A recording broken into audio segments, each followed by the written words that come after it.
Shalom, selamat pagi saudara-saudara, selamat bertemu.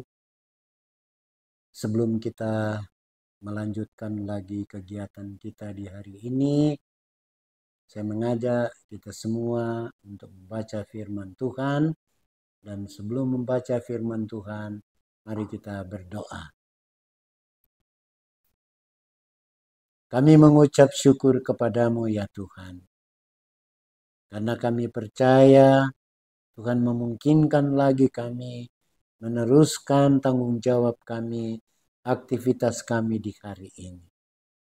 Oleh karena itu tuntun kami ya Tuhan dengan Roh Kudus-Mu, agar jemaat-Mu yang mendengarkan firman akan terberkati dalam kehidupannya dan tugas pekerjaannya dan di tengah keluarganya.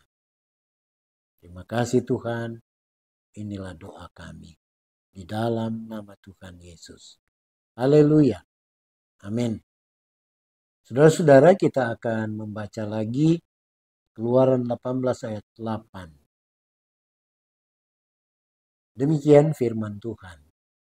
Sesudah itu Musa menceritakan kepada mertuanya segala yang dilakukan Tuhan kepada Firaun dan kepada orang Mesir.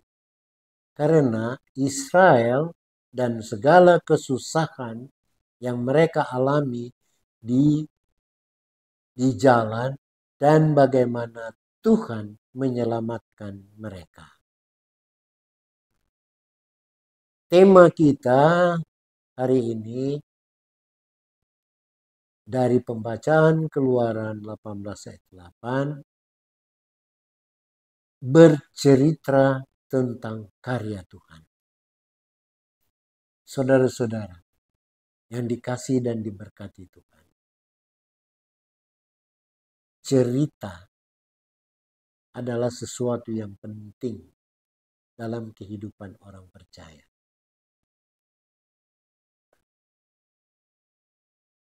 Karena cerita adalah merupakan komunikasi. Bagaimana seseorang menyampaikan keinginannya atau kerinduannya untuk hidup bersama. Dan cerita lisan atau pesan lisan orang-orang tua Israel sesuai dengan pembacaan kita dilakukan dengan cara menceritakan kepada anak cucu tentang nenek moyang, peristiwa-peristiwa pembebasan, karya-karya Tuhan, dan juga sekaligus menceritakan kepada anak cucu siapakah Tuhan Allah mereka yang telah membebaskan mereka dari Mesir. Itu diceritakan terus oleh orang tua-tua kepada anak-anak mereka di Israel. Firman hari ini mengatakan bahwa Musa bercerita tentang segala yang dilakukan Tuhan Allah kepada Firaun. Kita ingat waktu Musa melakukan kepada Firaun ada berapa tulah. Dan peristiwa itu dijelaskan oleh Musa. Tulah yang dinyatakan kepada orang Mesir supaya Firaun sadar untuk membebaskan bangsa Israel. Juga Musa menceritakan tentang bagaimana penyertaannya di padang gurun.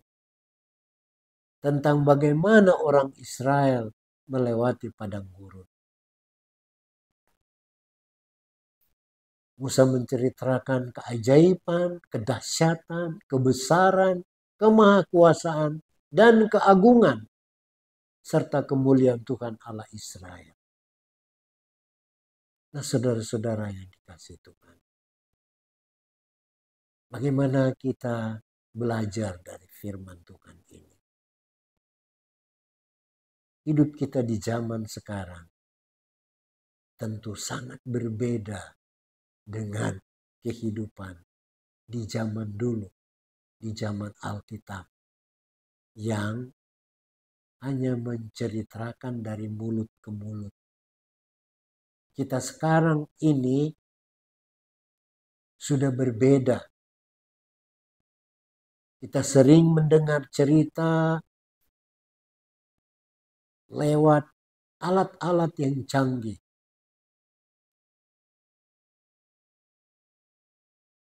Tapi waktu lalu Musa menceritakan tentang keajaiban, kedahsyatan, kebesaran, kemurahan Tuhan dengan menceritakan apa yang dialami. Baik dari orang lain atau melalui media. Itulah kita sekarang. Jadi sekali lagi sangat berbeda dengan waktu lalu, waktu Musa. Kita di zaman ini betul-betul cerita, kita baca, kita dengar lewat medsos, media elektronik, dan sebagainya. Oleh karena itu juga menjadi peringatan bagi kita sebagai keluarga Kristen, terutama orang tua. Ini penting.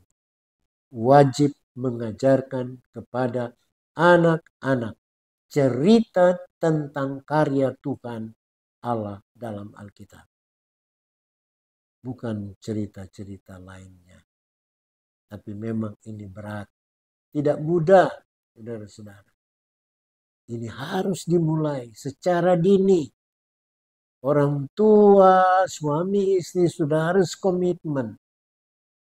Kalau di Israel, ini sudah menjadi paket. Menceritakan tentang karya Tuhan, keagungan Tuhan, kehebatan Tuhan dalam pembebasan Israel dari Mesir. Tapi juga mengingatkan karya Tuhan dalam pemberian Tuhan setiap hari. Oleh karena itu, tanggung jawab kita sebagai orang Kristen di zaman ini harus orang tua itu ingat baik-baik. Jangan karena kesibukan melupakan menceritakan karya Tuhan kepada anak-anak. Dengan demikian orang tua dalam tanggung jawabnya dituntut supaya mengajarkan iman kepada anak-anak tentang Tuhan Allah yang berkarya menyelamatkan umat melalui anaknya Yesus Kristus. Memang ada banyak kegiatan sekolah minggu, tapi sekolah minggu itu cuma 1-2 jam. Tapi di rumah orang tua memiliki banyak waktu. Persoalannya apakah orang tua komitmen untuk mengajarkan tentang keselamatan melalui Yesus Kristus kepada anak-anak? Ini menjadi persoalan. Memang ada begitu banyak cerita, tetapi yang lebih penting bagi kita adalah menceritakan tentang Tuhan Allah di dalam Yesus Kristus yang menjadi Tuhan dan Juru Selamat kita. Saudara-saudara yang dikasihi Tuhan, firman hari ini adalah contoh bagaimana kita harus bercerita berbagai pengalaman tentang hal yang baik, yang menggembirakan, yang mensukacitakan, bukan sebaliknya. Janganlah bercerita tentang keburukan orang lain, buat-buat gosip. Diingatkan kepada juga remaja, pemuda, juga kepada ibu-ibu, tapi juga kepada bapak-bapak, sebagai bapak-bapak gereja yang disebut imam. Seharusnya marilah kita belajar dari firman Tuhan. Menceritakan seperti Musa, menceritakan kebaikan Tuhan. Menceritakan kehebatan Tuhan. Bukan cerita lain. supaya orang lain tertarik dengan cerita kita dan memiliki manfaat apa yang seperti diungkapkan oleh Mazmur 145 ayat 6. Kekuatan perbuatan-perbuatanmu yang dahsyat akan diumumkan mereka, dan kebesaranmu hendak kuceritakan. Ini adalah kewajiban orang Kristen, menceritakan perbuatan dahsyat. Apa itu dahsyat? Pertolongan Tuhan kepada kita setiap saat.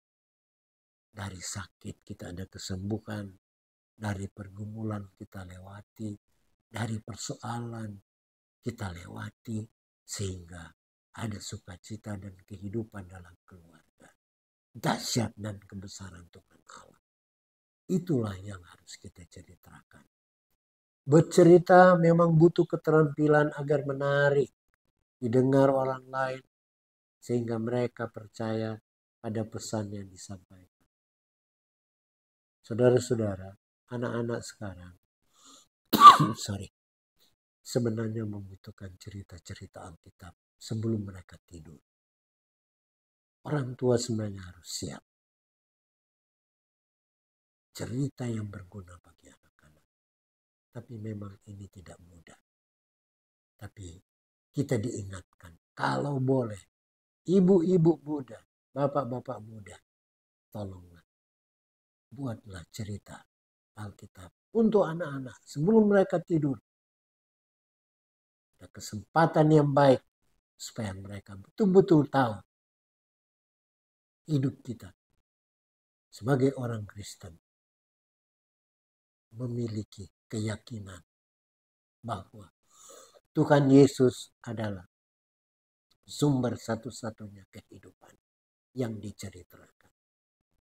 Kita butuh kemampuan untuk membedakan mana berita yang benar dan mana yang tidak benar, agar terhindar dari penyesatan dan terhindar dari menjadi pembawa berita bohong.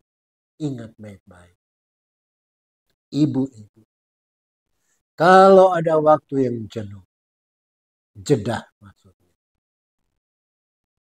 lakukanlah yang baik.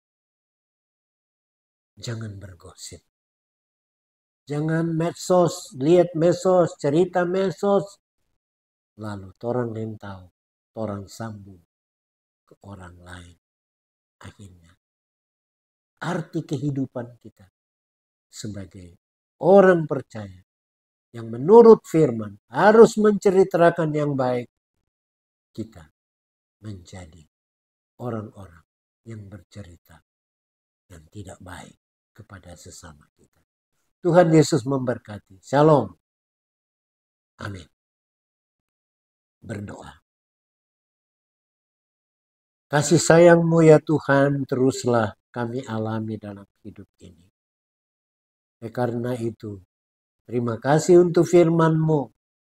Kiranya menjadi kekuatan, keteguhan iman, menasehati kami agar jemaat-Mu terus hidup menjadi pewarta, pencerita yang baik, bukan pencerita yang tidak baik.